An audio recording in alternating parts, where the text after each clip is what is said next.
different ways this upcoming season can go. There are, of course, positive paths it can take. There's the other path that it usually takes. Which among those might lead to a change in management? Good morning to you. Good Wednesday morning. From Miami, I'm Dejan Kovacevic of DK Pittsburgh Sports. This is Daily Shot of Pirates. It comes your way bright and early every weekday. If you're into football and or hockey, I also offer daily shots of Steelers and Penguins in the same place that you found this. The Pirates are going to have a workout today, this afternoon specifically, at Lone Depot Park. And within that, Todd Tomzik, the director of sports medicine for the team, is expected to address those of us reporters who will be there. And within that, you're going to have your first update on the status of Jarrett Jones and the elbow that shut him down for the final week and change of spring training. Now, here's obviously hoping for the best. I mean, this is a terrific talent, a good kid. Whatever it happens to be, however it plays out, whether it's the worst case scenario or whether it's, just being told to take it easy for a while, it's going to have a significant impact on the season and as such on the team's performance. Jones, of course, was slotted in to be the number 3 starter behind Paul Skeens and Mitch Keller, and a really strong 3 at that. And if he can't go, for whatever reason, for however long, any and all previously dire forecasts will become that much direr. I think that's a word. Is it more dire or dire? I don't even know. That also will change, I'm sure, in the minds of many, the feeling about, all right, sure, it's year 6 for Ben Cherington, Derek Shelton, and everybody else. And sure, they haven't come close to winning anything. And sure, their minor league system still languishes somehow in the bottom half of the various organizational rankings that get put out there. But this is a heck of a blow at a heck of a time in what I have been told is a do-or-die season for these guys. And I just wonder, within that, how many asterisks can be accumulated along the way, even if they are very real asterisks, as this one would be. How many different things can go wrong while also retaining the information that they're the ones responsible for the lack of depth. They're the ones responsible for having absolutely nothing come up from Latin America. They're the ones responsible for the off-season acquisitions directly leading into this spring, or lack thereof. To an extent, they have to operate with the payroll that Bob Nutting assigns. But was this the highest and best use of that available payroll? Debatable.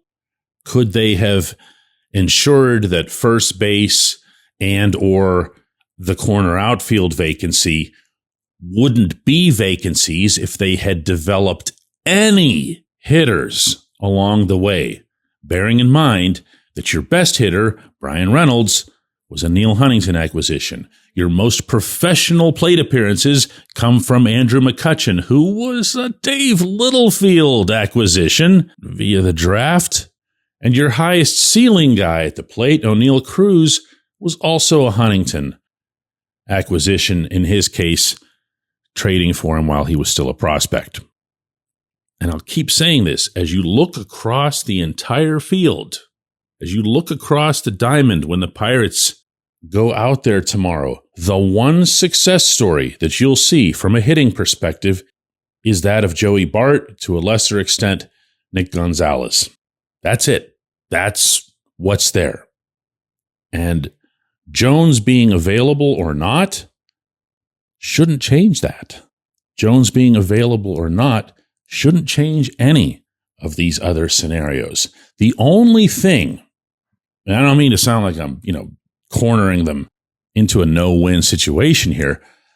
The only thing that could or should change the perspective on the jobs that Cherington, Shelton, and everybody else have done to date and are doing now is winning. That's the ultimate solution for a no-win situation, is to win. They're going to have to figure it out. They're going to have to get it done. To what extent? I don't know. I've heard that from absolutely no one. If there's some kind of line of demarcation that they have to cross, I don't know, have a 82 plus wins, significant improvement, make the playoffs, I'd be making it up if I threw that out there, and I'm not going to do that. But that's the answer. That's the only answer as I see it. When we come back, J1Q. It's Gun Storage Check Week. Help prevent unwanted access to your firearms. No one wants their unsecured gun to be used in an accident, a suicide, or a crime. Use lockboxes, safes, and locks to secure your firearms. Learn more at gunstoragecheck.org. That's gunstoragecheck.org. Brought to you by NSSF, the Firearm Industry Trade Association.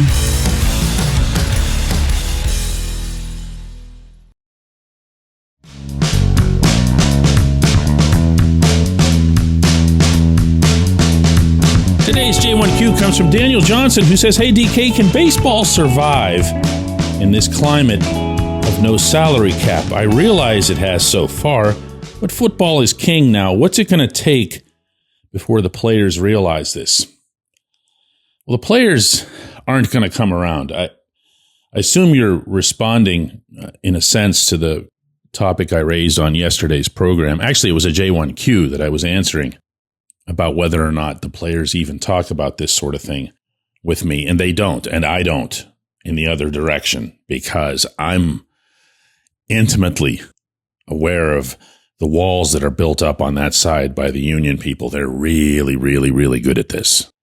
And part of that is convincing the players that the Dodgers are doing things right. They're doing things from the heart and soul because they just believe in winning. That's who they are. As opposed to the Dodgers benefiting like no other team in sports with their local TV contract that is many, many, many times larger than the norm. That's what's actually happening. But when you see all of the players go to Los Angeles, and then from there you see players even from New York or Boston will go to Los Angeles. The theme then becomes, well, winning is just snowballing. See, they'll even choose LA over New York, even though they all spend the same. Well, they don't all spend the same. So can it survive? Of course it can. It's baseball. Would it need to happen with fewer teams or some version of promotion and relegation, soccer style? I don't know. Maybe. That's obviously way out there. But when you're talking about one team having one set of rules, meaning one mammoth revenue stream, and, a handful of other teams having only a fraction of that, it's a joke. It's a joke. That's how I've put it many, many times. And that's because it's accurate. It's a joke. There's a reason that the NFL, the NHL, the NBA, Major League Soccer, everything has a salary cap system. Ceiling, floor, greatly expanded revenue sharing. One more time, there's 3 steps to a salary cap system: a ceiling, a floor, and a greatly expanded revenue sharing system to make sure that everybody can spend into that range. That's how it is in the NFL. That's how it is in the NHL. That's how it is in the NBA. That's how it is in Major League Soccer and everything. That's what's needed. And what ends up happening, to go to your question, is the sport grows because it becomes more popular in more places.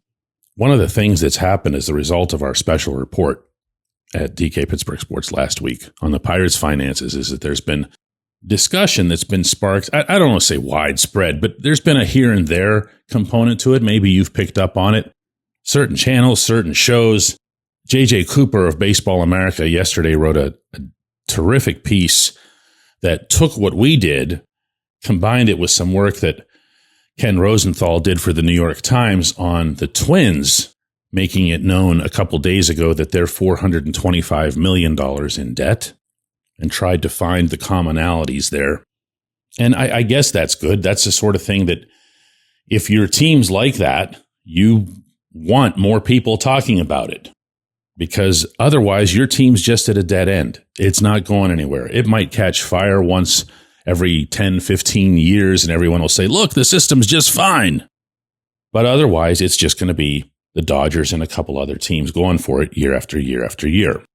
Meanwhile, across the fence, the NFL is growing like crazy. Not just revenues either. They're looking at expanding internationally. You want to talk about big markets. The NHL is having open conversations about going from 32 teams to 36. Now, I've got my own opinions on that as far as where you're going to find all the talent to stock those rosters. But that's the plan. The reason, plain and simple, the NHL is very popular wherever it's based. Might not be the greatest TV sport, so it needs to be in more places. Well, with their cap system, everywhere that they go, the system is fair. Baseball doesn't have that option. Baseball's got 2 teams here in Florida that can barely breathe on a year-to-year basis. Baseball's got the Athletics, one of their most venerable franchises. Incidentally, I should add, if you go back through history that dates into the 1800s, playing in a minor league park, killing time for a year, hoping that a stadium gets built in Las Vegas. Just a big, big, big, big mess. But no, it's not going to fade away or fall apart. There's always going to be baseball. Let's just hope it's baseball that everybody can enjoy. I appreciate the question. I appreciate everybody listening to Daily Shot of Pirates. We'll have another one tomorrow here in Miami on opening day.